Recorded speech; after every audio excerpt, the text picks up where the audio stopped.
My name is Lily Singh. I am a proud Canadian from Toronto. I started a YouTube channel in 2010 because I was a sad person and making videos made me happy. And so without thought, I made a second, third, fourth video, snowballed into this amazing career. I have a fantastic audience that I call Team Super. And I've been telling stories for a really long time digitally. Big fan of late night, big fan of all things NBC, and this opportunity was presented to me to take over a slot on late night, and I jumped all over it because that's super exciting for me. From my show, A Little Late with Lily Singh, you can expect good vibes. First and foremost, good vibes. I am a big believer that people don't always remember every joke. They don't always remember every outfit, although they should. But they always remember how you made them feel. And so when people watch my show, I want them to feel light. I want them to feel positive. I want them to feel uplifted. So you can expect all of those things. Sketch comedy, some musical comedy, some great guests. And what I expect, honestly, is most of my growth has happened out of my comfort zone. And this is something that I have never done before. And I'm excited to dive in, learn, and honestly, disrupt. I want to disrupt. I think this is historic, and I want to make sure I do justice to it.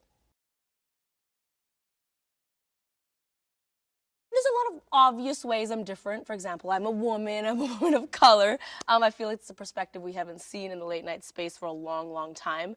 Also, just in terms of like me being Canadian, I have a very worldly point of view about things. Even when it comes to music, the sound of my show, the look of my show, I really have a global type of mindset when it comes to those things. So I just want to make my show representative of the world. I think our stories should look like the world. I think when I'm watching late night, things that move me are jokes I can connect with, stories I can connect with, when I can tell that the host genuinely cares about what they're talking about. I think authenticity, especially in today's day and age, is so important. You know, my rise on YouTube was due to that. It wasn't me putting on a facade of like, I'm this perfect person. I've always been very self-deprecating and flawed and always flaunted my flaws as well. And so I think that's really important. I think connecting to someone, whether there's a screen or not, is very, very important.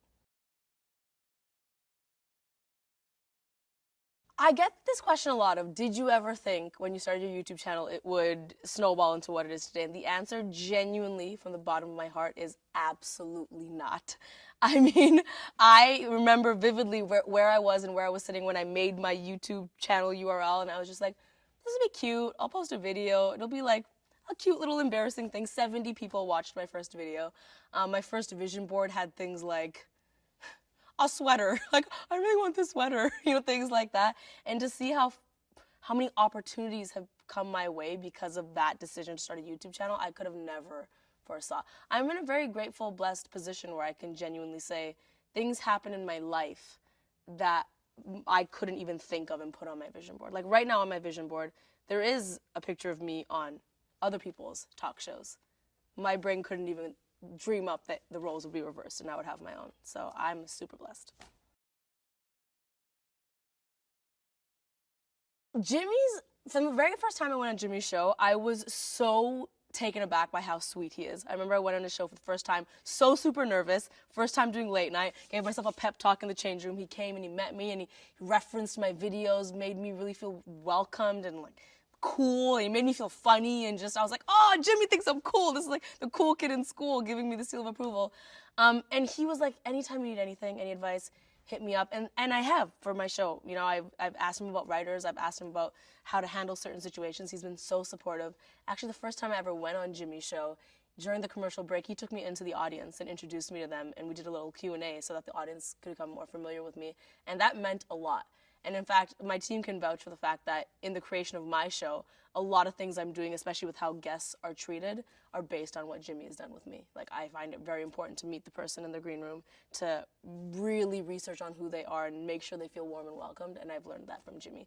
Seth, so I didn't know he was going to surprise me. Everyone was like, did you know that was going to happen? I genuinely did not, and you can see it on my face. And I think that was so sweet for him to take his time to come and make that moment even more special for me. So I love them. I'm so grateful that they're so supportive towards me.